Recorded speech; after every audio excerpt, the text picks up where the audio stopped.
ముఖ్యమంత్రి చంద్రబాబు నాయుడు ఛాంబర్లో అంటే పేషీలో సీఎం పేషీలో ఐఏఎస్ అధికారిగా ఉన్న ప్రద్యుమ్న లేఖ ఇప్పుడు రాష్ట్ర వ్యాప్తంగా సోషల్ మీడియాలో వైరల్ అయింది.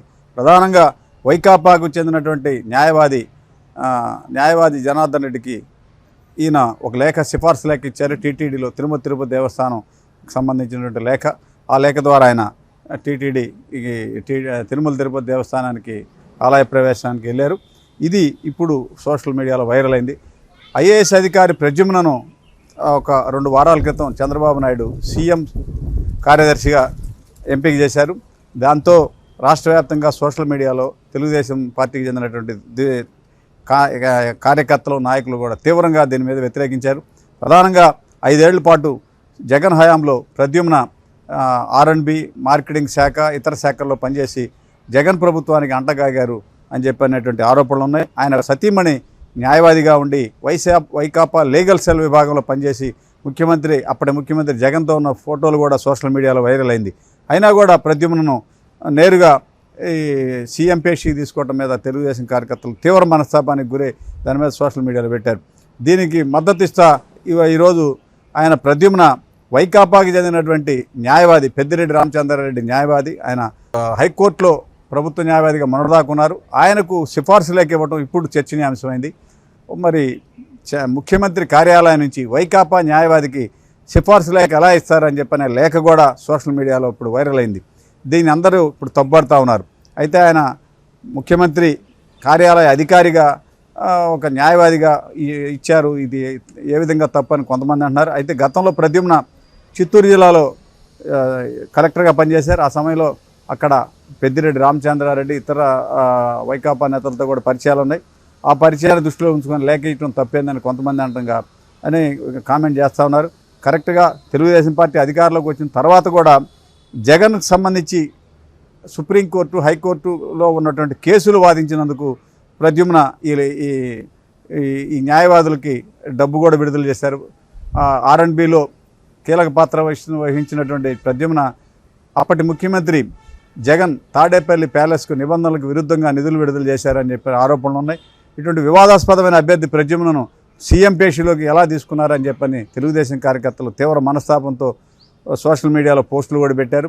ఇప్పుడు వాటన్నిటిని మద్దతిస్తూ ప్రద్యుమ్న నేరుగా చంద్రబాబు పేషీలోనే పనిచేస్తా వైకాపా నేతలకు సిఫార్సు లేఖలు ఇచ్చారు. దీంతో తెలుగుదేశం పార్టీ నాయకులు కార్యకర్తలు తీవ్ర మనస్తాపంతో పోస్టులు పెడతా ఉన్నారు.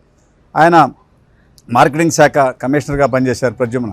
అప్పట్లో మార్కెటింగ్ కమిషనర్తో పాటు గుంటూరు చుట్టుగుంట సెంటర్లో రాష్ట్ర మార్కెటింగ్ కార్యాలయం ఉంది. దీంతోపాటు ఏపీ మార్క్ఫెడ్ ఎండీగా కూడా ఉన్నాడు. ఆయన ఐఏఎస్ అధికారిగా ఆ మార్కెటింగ్ ఆఫీస్కి వెళ్తే ఆ మార్కెటింగ్ కమిషనర్ హోదాలో ఒక కారుతో పాటు ఈ మార్క్ఫెడ్ ఎండీ హోదాలో 2వ కారు కూడా ఒక పైలట్గా ఒక ఐఏఎస్ అధికారి ఆయన ప్రద్యుమ్న వెళ్తుంటే 3-4 కార్లు వచ్చాయి.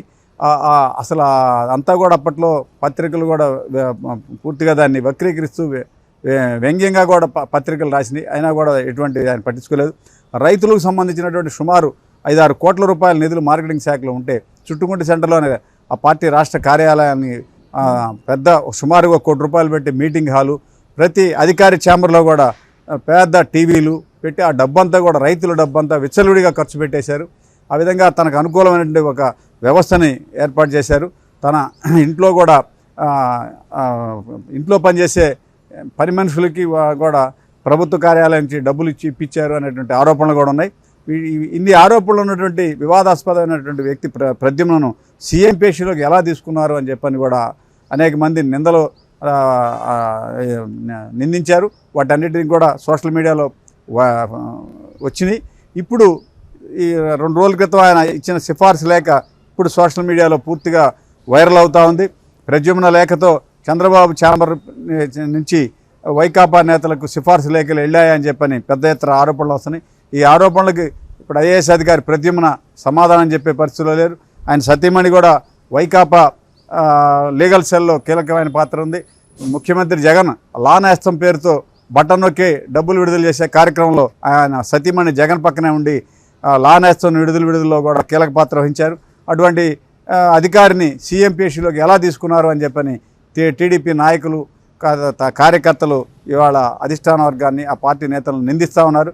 తెలుగుదేశం పార్టీ కార్యకర్తలు నాయకులు తీవ్ర మనస్తాపంతో ఇటువంటి అధికారులని మనం ఎందుకు ప్రోత్సహిస్తున్నారని చెప్పి నిలదీస్తున్నారు. ఒకవైపు 5 ఏళ్ల పాటు జగన్ హయాంలో విచ్చలవిడిగా వ్యవహరించినటువంటి అధికారిని మనం తిరిగి సీఎం పేషులు ఎందుకు నియమించారని చెప్పని పెద్ద ఎత్తున పెట్టే పోస్టులకి టీడీపీ నేతలు తర్వాత ప్రభుత్వ అధికారులు సమాధానం చెప్పలేకపోతున్నారు. మరి ముఖ్యమంత్రి చంద్రబాబు ప్రద్యుమ్నను సీఎం పేషిలో కొనసాగిస్తారా, తిరిగి ఇంటికి పంపిస్తారా అనేది ఇప్పుడు చర్చనీయాంశంగా ఉంది. దాదాపు 2 రోజుల నుంచి ప్రద్యుమ్న సిఫార్సు లేక సోషల్ మీడియాలో పెద్ద ఎత్తున వైరల్ అవుతూ ఉంది. మరి దీన్ని దృష్టిలో పెట్టుకొని ఆయనకు సీఎం పేషి నుంచి ఉద్వాసం చెప్తారని చెప్తా ఉన్నారు. 2 రోజుల క్రితం మధ్యప్రదేశ్ నుంచి రాజమౌళి అంటే గతంలో 2014-19లో సీఎం పేషిలో పనిచేసినటువంటి రాజమౌళి ఐఏఎస్ అధికారి తిరిగి ఆంధ్రప్రదేశ్ క్యాడర్కు వచ్చాడు. ఇప్పుడు రాజమౌళి వచ్చి బాధ్యతలు స్వీకరించిన వెంటనే ప్రద్యుమ్నని ఇంటికి పంపించేస్తారు, జీఐడికి జనరల్ అడ్మినిస్ట్రేషన్కి సరెండర్ చేస్తారని చెప్పని అనుకుంటా ఉన్నారు. మరి ఈ వ్యవహారం ఏ విధంగా మలుపు తిరుగుతుందో వేచి చూడాల్సి ఉంది.